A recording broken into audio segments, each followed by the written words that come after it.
Hello, Jackson High School teachers, and thank you for tuning in to your virtual PSAT test administration training video. If you've tested before, then you kind of know how this goes, and I'm going to try to make sure I only pick those who have actually tested before to make this easier for all of us. On the day of testing, you will receive your test bucket. You should come to room 113 to pick it up. Please be sure to pick up your test bucket between 7:30 and 8 o'clock. Everyone should have their test bucket by 8 o'clock. In your bucket, you'll have several items. You will have a roster that will include every student who should be in your test session. Again, a roster. Along with that roster, you will have an absentee sheet. I will need for you to document any student who did not participate in testing in your room or area who was listed on your roster. You will also have a student answer sheet instructions packet. Each student will get one of these, as well as an answer sheet. Each student will get an answer sheet. On the answer sheet, the students will have a label, or they'll already have this information filled out. Students will have come to me prior to October 29th to fill this information out, or they have a label. If a student has a label, they don't need to put anything on this sheet with regards to their demographics. It's all in the label. Last year we had some students who had labels and had taken time to go and fill this out. We don't need you doing that. You're going to waste testing time. It's already done. There's only a few things you will need to fill in on this, and it's going to be on the back side of the answer sheet. I'll come back to that in a minute. Inside your bucket, you will also have your coordinator's manual, and you will have number 2 pencils for your students to use. We are encouraging students to use one that you give them to be sure that it is a number 2 pencil. So, last but not least, you will also have this PSAT cheat sheet, and this is the sheet that I'm going to use to continue your test training. When you get your bucket and report to your test area, which will be given to you prior to October 29th, you need to be sure that the walls are covered if there's academic information on the walls or academic information has been taken down. Inside your bucket will also be a do not disturb sign. I left that out. But you will need to hang your do not disturb sign on the door prior to getting started. When students arrive to your test area, please be sure to have them place any electronic device that they have inside their book bag. Have them place their book bags against the wall or outside your test area against the wall. If students have smartwatches, be sure to ask them to remove those and place those in their book bag as well, or purse, and then remove that from their possession. If students are without a book bag or a bag to place their items in, please collect those. Have the students place their particular item in a place in your environment, and then at the end of testing, they will be able to retrieve whatever they placed over there. Once students are settled and without their devices, you will distribute the number 2 pencils. Give each student a number 2 pencil. After you give them their pencil, give each student an answer document. Please stress to the students that they do not need to write anything on this answer document until you instruct them to do so. After you distribute the answer document, you want to have students flip over to the back side and sign their name, print their name, and write the date for testing, which is October 29th. So they'll need a signature, print their name, and write October 29th on their answer sheet. Once you had students complete this, you will need to give each student a test booklet. Inside your bucket will be a test booklet for each student. Once your students receive their test booklet, ask them to, of course, retrieve their pencil. Flip the test booklet over. On the back side of each test booklet will be a form code and a test ID.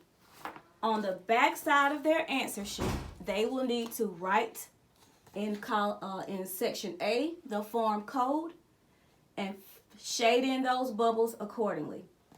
They will need to write their test ID number, which is also on the booklet. Write that and then shade that in accordingly. If there is a serial number on the book, that will be documented in section C. Right now, I don't think we have that, but in the event that we do, they will need to write the serial number and then shade in those bubbles accordingly. Once students have completed A, B, and possibly C, instruct them to write their name on the back side of their test booklet. There's a line that says student name. I need for each student to write their name as well as their advisement teacher's name, so we know how to get the books back to them. If your student is a virtual student and they're just here for testing, they will need to write their name and virtual in the appropriate place on the back side of the test booklet. Once you've gone through all of that, you are ready to begin testing. When you start testing, your cheat sheet tells you to turn to page 74 in your coordinator's manual. You are able to skip to page 74 because, again, the students have a label or they've already filled out the information that we need. So turn to page 74 in your coordinator's manual. On page 74, in my booklet, it is highlighted because I've already read it, but your booklet will not be highlighted. But you turn to page 74 and there's a picture on your cheat sheet that shows you where to begin. I'm going to show it to you as well. On page 74, you will start with by reviewing the information that says procedures to follow during testing. That information is for you. Be sure that you read it. After you've read that information, again, you will just follow your cheat sheet. It's telling you exactly what to do. You will start reading script 1.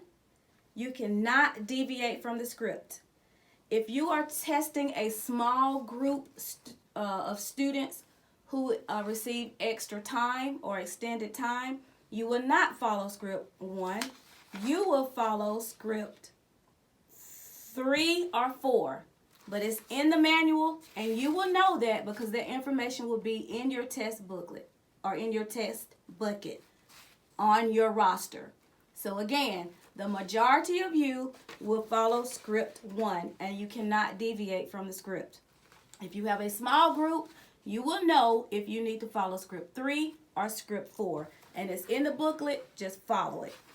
You will have students take section 1 of reading. They get 60 minutes for that. It's in the test booklet. After they finish section 1 of reading, you will have them move on to section 2, which is writing and language. They get 35 minutes for that section. It's in the test booklet. Just follow your instructions. After 35 minutes, give the students a 1-minute break to stand, stretch, just kind of, get themselves together. An opportunity to just stand and stretch. Take about a 1-2 minute break. Y'all will press for time, so we don't have all day. Give them a minute and then move on. Once they return to their seating position, you will need to read the instructions for section 3. Section 3 begins the math section. On the first part of math, they are not able to use a calculator. So at this time, they don't even have a calculator. All the calculators are in your possession. After students begin section 3 of math without the calculator, quietly go by each student, place a calculator on the floor near them or on the bench beside them if they're in the cafeteria. They should not touch that calculator until it's time to start the second part of math, which is called section 4, math test calculator in the manual. On section 1, students will get 25 minutes.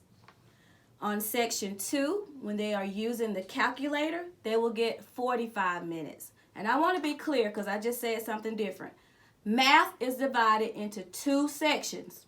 On the first part of math, which is called section 3 in your manual, no calculator. On the second part of math, which is called section 4, math test calculator, that's when they'll use their calculator. To save time, again, don't wait until they all finish that test and then pass out calculators.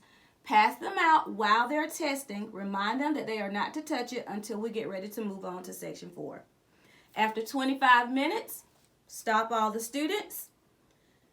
If you're not in a small group, stop all the students. Ask them to place their calculator in front of them. And then read the directions for the second part of math and allow students to take the second part of the math test. After 45 minutes, you are to call time and testing is over. At that time, I need you to collect answer sheets, test booklets, and calculators from students. You really don't have to wait until they all finish. If you see students finishing, you can go ahead and collect their materials from them, but do not disturb those students who are continuing to test. Please do that discreetly and quietly. When you collect those materials, please collect the answer sheets in one stack, the test booklets in a separate stack. Please, y'all, please do not stick the answer sheet inside the test booklet. Ain't nobody got time for that. Please stack all the answer sheets in one stack, all the test booklets in another stack. Retrieve the calculators because they're probably borrowed if we don't get ours here in time. They were borrowed calculators and we need one back from every student. We are hoping that testing ends between 11:35, 11:45-ish. Once you are done, someone will be checking on you anyway. We'll collect your test materials. All students will remain with you until we make an announcement that testing is over. Should you need assistance while you're testing, you will hit the buzzer. If you are in the commons area, there will be a radio in there for you. You will use the radio to locate me, and I will report to your testing location to assist you with any problem you might have. But hopefully, we don't have any. I think that's it. If you have questions, let me know. What I need for you to do at this point is come see me. You have to do this part. After you have watched this video, I need you to come see me. I will give you your coordinator's manual. I will also have you sign the sign-in sheet, which you're saying, I have watched the video, I have completed PSAT test administration training. I think that's all. Y'all know I'm going to repeat some of this in an email. So watch out for the email, and I'll see you soon. Thank you.